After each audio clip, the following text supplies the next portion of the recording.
Every soldier fights not because he hates what is in front of him, but because he loves what is behind him. सैनिक इसलिए नहीं लड़ते क्योंकि जो उनके सामने है उससे वह नफरत करते हैं, बल्कि इसलिए लड़ता है क्योंकि उसके पीछे जो है उससे प्यार करता है। और इस प्यार का नजराना हमें सन 1971 भारत पाकिस्तान युद्ध में देखने को मिला। इतिहास गवाह है, हमारा प्यारा भारत हमेशा से ही अपने पड़ोसी देशों के साथ सौहार्दपूर्ण रिश्ते चाहता रहा है और जरूरत पड़ने पर भारत हमेशा ही अपने पड़ोसियों की आगे बढ़ चढ़कर मदद भी करता है। लेकिन अगर किसी पड़ोसी मुल्क ने अपनी सीमा लांघी या हमारे धैर्य की परीक्षा लेने की चेष्टा की तो भारत ने सही वक्त पर इसका करारा जवाब भी दिया है। सन 1971 की विजय गाथा भारतीय सैनिकों की अदम्य साहस और शौर्य की ऐसी ही एक कहानी है जो हमेशा ही हमारे आने वाले पीढ़ियों को प्रेरित करती रहेगी। जय हिंद मित्रों, क्रेजी कबूतर के आज के इस नए एडिशन पर आपका हृदय से स्वागत है।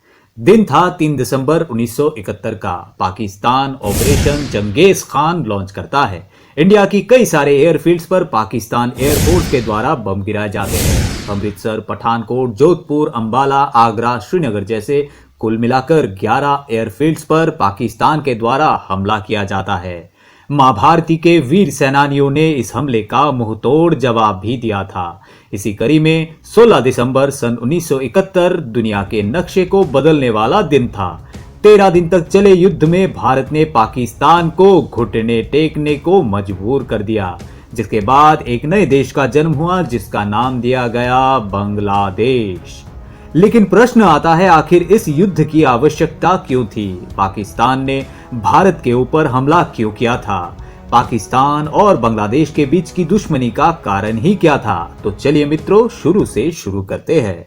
सन 1947 में धर्म के आधार पर भारत को 2 हिस्सों में बांट दिया गया था, लेकिन पार्टीशन करते वक्त सिर्फ रिलीजियस लाइंस पर बॉर्डर्स बनाने का मतलब यह था कि वहां पर लोगों की भाषा, संस्कृति जैसे सोशल कनेक्शन को नजरअंदाज कर दिया गया था। यानी बड़े बड़े स्टेट्स जहां पर एक तरह की ही भाषा और संस्कृति थी, वहां पर भी सिर्फ धर्म के आधार पर पार्टीशन कर दी गई।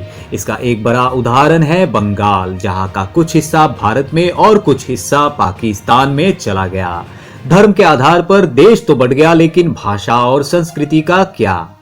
बंगाल का जो हिस्सा जिसे हम ईस्ट बंगाल के नाम से जानते थे, वह हिस्सा पाकिस्तान के साथ जुड़ गया था। तब उस हिस्से को पूर्वी पाकिस्तान कहा जाने लगा।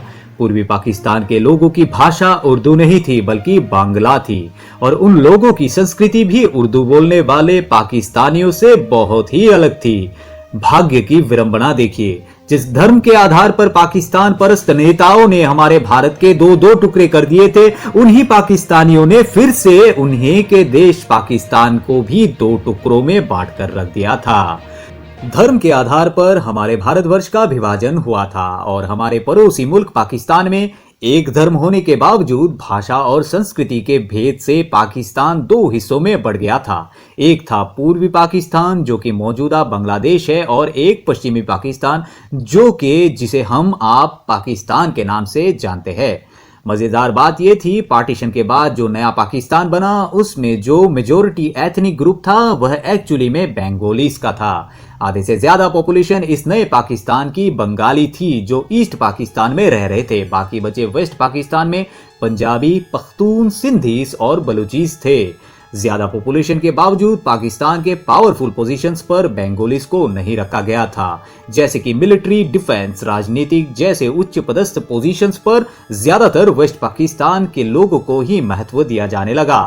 पाकिस्तान की सेंट्रल गवर्नमेंट बहुत ही ज्यादा पावरफुल थी और पावर सिर्फ एक इंसान के हाथ में ही कंसंट्रेटेड थी, जिसके वजह से पार्लियामेंट डेमोक्रेसी कभी पाकिस्तान में बन ही नहीं पाया। सन 1954 में पाकिस्तान में जो इलेक्शंस लड़ा जाता है उसमें ज्यादातर सीट जीते जाती है यूनाइटेड फ्रंट्स के द्वारा, जो कि ऑपोजिशन पार्टीज की एक कोalition थी। और इस ऑपोजिशन पार्टी में सबसे बड़ा पार्टी था अवामी लीग, जो कि एक east Pakistan Bengali dominated party थी। इस इलेक्शन के बाद पूरे कंस्टिट्यूएंट असेंबली को ही तत्कालीन पाकिस्तान के गवर्नर जनरल गुलाम मोहम्मद के द्वारा डिसमिस कर दिया जाता है। 1955 में major general Iskander Mirza Pakistan के नए गवर्नर बनते हैं और ईस्ट बंगाल को एक नया नाम ईस्ट पाकिस्तान देते हैं। 1947 से 1971 तक पाकिस्तान में ऐसे कई सारे फेजेस देखने को मिलते हैं जहां पर मिलिट्री का रूल्स चल रहा था। इसका मतलब यह है कि जो पॉलिटिकल पार्टी डिजर्व करती थी पावर में रहना, उनसे उनकी पावर छीनी जा रही थी। स्पेसिफिकली ईस्ट पाकिस्तान के लोगों को पॉलिटिकली इन्वॉल्व होने का मौका ही नहीं दिया जा रहा था। इसके साथ साथ वेस्ट पाकिस्तान में ही सिर्फ इकोनॉमिक डेवलपमेंट देखने को मिल रहा था। इसका यह मतलब हुआ कि पाकिस्तान अपना ज्यादातर पैसा वेस्ट पाकिस्तान के ऊपर ही खर्च कर रहा था।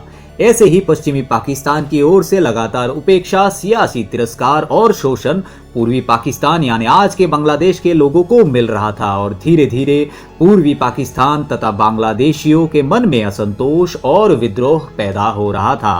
लेकिन इन सब के अलावा सबसे बड़ा इशू था भाषा को लेकर। मोहम्मद अली जिन्ना और उनके काफी सारे एडवाइजर्स का मानना था ईस्ट पाकिस्तान और वेस्ट पाकिस्तान का सही मायनों में यूनिफिकेशन तभी हो सकता है जब सारे लोग एक ही भाषा बोले, यानी कि उर्दू भाषा में बात करें। It's very clear to you, leave no doubt that the state language of Pakistan is going to be Urdu and no other language. 1948 में उर्दू को पाकिस्तान का राष्ट्रीय भाषा का दर्जा दिया गया। बांग्ला भाषी लोगों ने इसको लेकर गुस्सा भड़क उठा। ढाका में छात्रों के एक बड़े समूह ने बांग्ला को बराबरी का दर्जा दिए जाने की मांग करते हुए विरोध प्रदर्शन किए। पुलिस ने निहत्थे छात्रों पर गोलियां चलाई। कई निहत्थे लोग इस गोलीबारी में मारे गए। इसके बाद बांग्ला आंदोलन हिंसक हो गया। इस आंदोलन ने भाषाई पहचान को लेकर अलग देश की मांग के बीज बो दिए।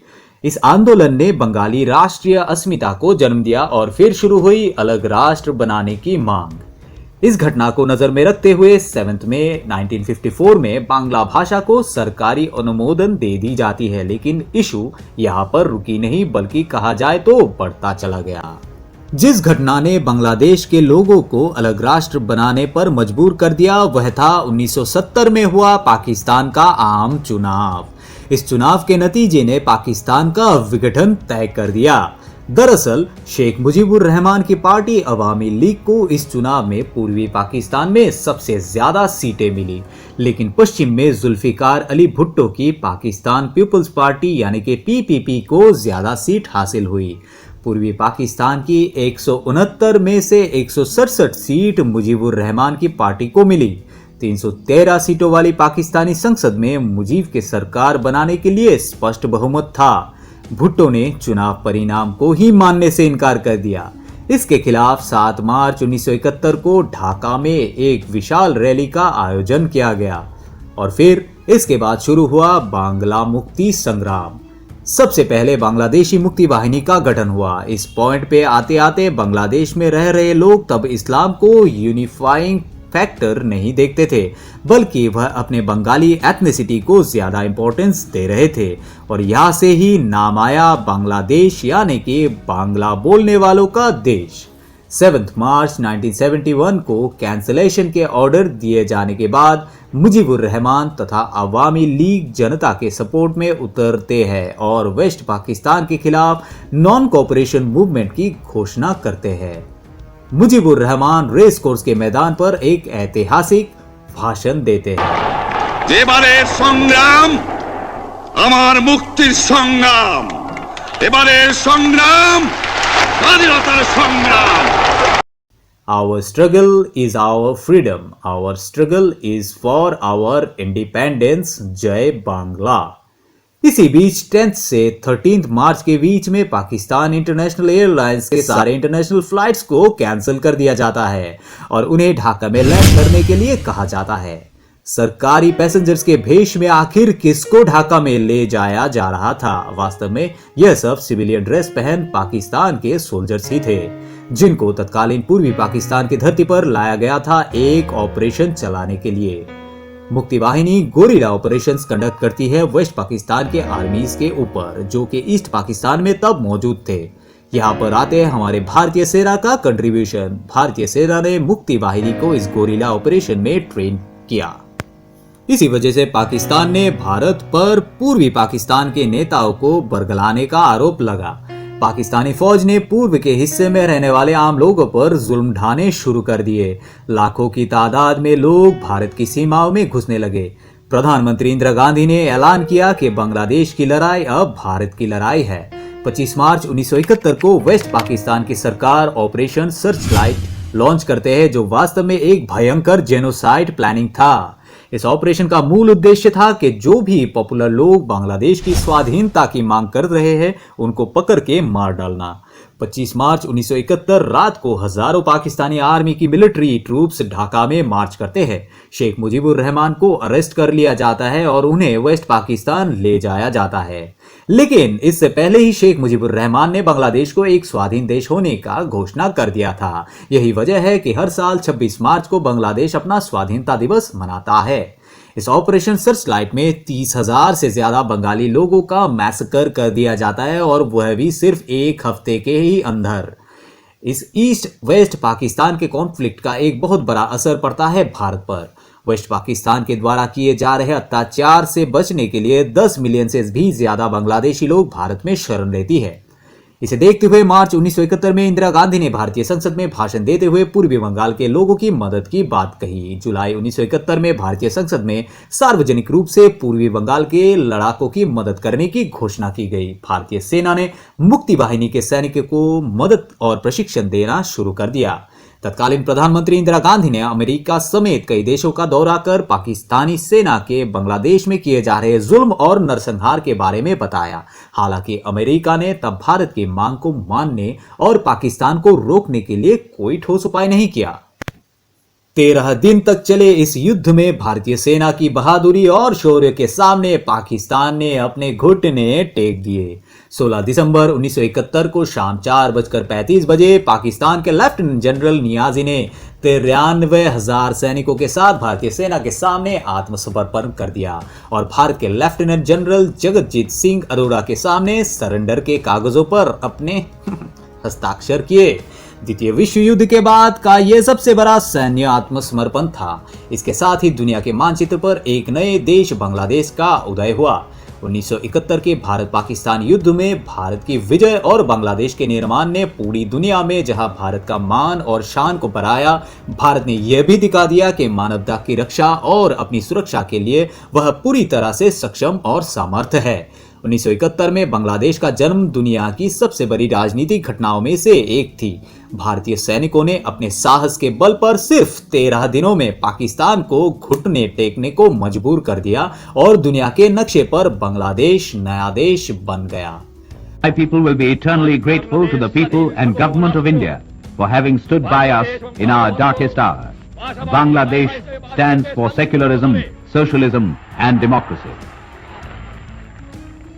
আপনাদের প্রধানমন্ত্রী, আপনাদের সরকার, আপনাদের সৈনিক বাহিনী, সৈন্যবাহিনী, আপনাদের জনসাধারণ যে সাহায্য এবং সহানুভূতি আমার দুঃখী মানুষকে দেখিয়েছে, চিরদিন বাংলার মানুষ তা ভুলতে পারবে না।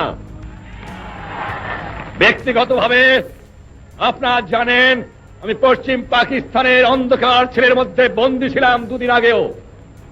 শ্রীমতী গান্ধী আমার জন্য দুনিয়ার এমন জায়গা নাই যেখানে চেষ্টা করেন নাই আমাকে রক্ষা করার জন্য।